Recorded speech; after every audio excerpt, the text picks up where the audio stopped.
was just minding my own business, you know, working on a new video. And then Pixar decided to tweet like 11 times in a minute. And you know me, I've got my notifs on, so my phone literally started vibrating like family-friendly content. Which left me thinking like, whoa. Something must have been really important for Pixar to tweet 11 times. And oh, it was important. Because today, Pixar have indirectly revealed who the villain to The Incredibles 2 will be.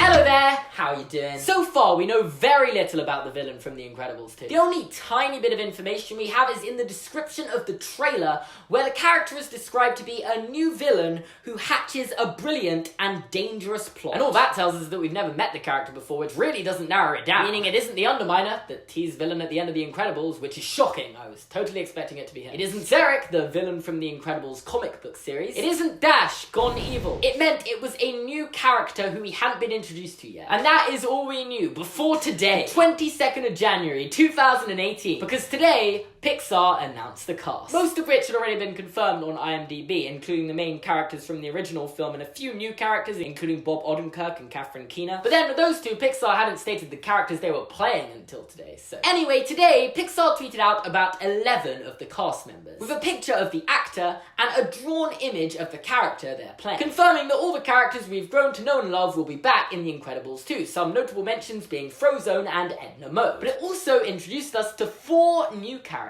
And considering the villain is also a new character, the chances are that one of these characters is that villain. So firstly, we have Bob Odenkirk's character, Winston Deavor. And according to the Oh My Disney post that came with the announcement, Winston leads a world-class telecommunications company alongside his genius sister Evelyn. He is a huge supporter of the Supers and wants them to return to the spotlight. And from first glance at this character, he could be a lot of things. Like, he seems to have a bit of an evil smile, so he could very well be the antagonist, which I personally think would be a great role to see Bob Odenkirk play. But he's also described as a huge supporter of the Supers and wants them to return, so I don't know why he would be a villain. But then again, Syndrome idolized Supers and he turned out to be a villain, so I'm not saying no. And then on to his sister that was just spoken about, Catherine Keener's character, Evelyn Deavor, who's described as the brainchild behind Winston's company, who knows her way around tech and has never met a problem she can't solve. And to be honest, other than that, I really can't tell you too much about her. She's still carrying her maiden name, which might imply she's not married. She doesn't look bad, but you never know with Disney films, it's always the character you least expect. I feel like her and her brother kind of come in a pair, like if one of them's a villain, the other one's gonna be a villain, and they're gonna be like a team. Next, we've got Isabella Rossellini playing the Ambassador. An ambassador? Which, by definition, is an accredited diplomat sent by a state as its permanent representative in a foreign country. And this is actually quite interesting because they picked an Italian actress to play this character, which could mean that she's playing the Italian ambassador to the USA. Why the Italian ambassador could be an important part to The Incredibles too? That just brings up even more questions. Similar to the first 2 characters, she's also an advocate for the Supers and committed to the support and legalization of superheroes. So maybe despite the fact superheroes have been banned in America, they haven't been banned in other countries, and one of the countries they haven't been banned in is Italy, and she invited an Italian superhero to America, which would be illegal.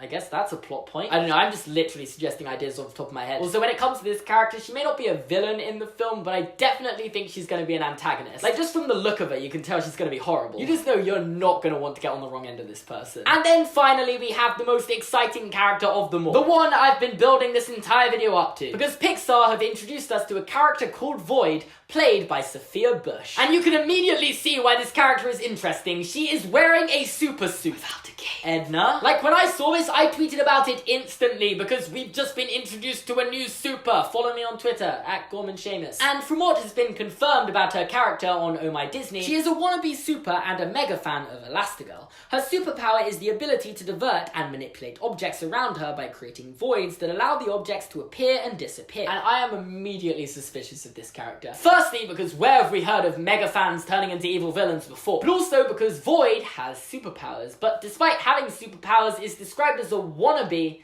and isn't even part of the NSA, or the National Supers Agency. And if you have The Incredibles on DVD, which you know I do, Disc 2 has a list of all the supers on it, and Voyd is not on this list, which explains why Syndrome didn't try to kill her in the first film. Which means she is not a registered super. Why is she not registered? Like, it points to the fact the government does not know she has superpowers. And this may also explain why she's a wannabe super. Like, trust me, this description of her as a wannabe is bothering me a lot. I don't know how she can be a wannabe super when she has powers, so I'm gonna ignore it for for the time being. Also, actress Sophia Bush, when tweeting about The Incredibles 2, tweeted #I'm a super and didn't say anything about being a wannabe. So yeah, I'm just avoiding that until it's explained because it's confusing. Anyway, my point is, out of the new characters we've been shown so far, I think she would make the best villain. Because, you know, you'd think the film is going to have a semi-decent villain that actually requires superheroes to take them down. And she's the only potential villain so far described that actually has superpowers. And also, they had an ordinary person playing a villain in the last film, which makes me think they're going to try and do something different. And they have just presented us with someone that could be a super villain. She even looks villainous. Like, what more is there to say? I think that Voyd is going to be the main villain in The Incredibles 2. And maybe she's a super villain from Italy causing havoc in America, which is why the Italian ambassador's involved in the film too. But then again, Sophia Bush is American, so I don't think they're gonna make her play an Italian character, but you never know. Like, maybe all four of these characters will work together as like a team of villains. But yeah, one thing's for sure, one of the characters I've gone through today is going to be the villain, and hopefully we find out soon, because I think there's gonna be an Incredibles 2 trailer in like March. So you gotta make sure to subscribe to this channel, because I'm basically an Incredibles 2 update channel this year. And if you enjoy videos like this, you're gonna wanna know what I have to say when they actually give us a trailer. But yeah, that's all for today's video. I hope you enjoyed it. If you did, make sure to leave a like. As I've said, subscribe to this channel by clicking here, watch another video by clicking here, and also follow me on my other social medias, including YouNow, Twitter, Instagram, and Snapchat. Thanks for watching, and I'll see you guys next time.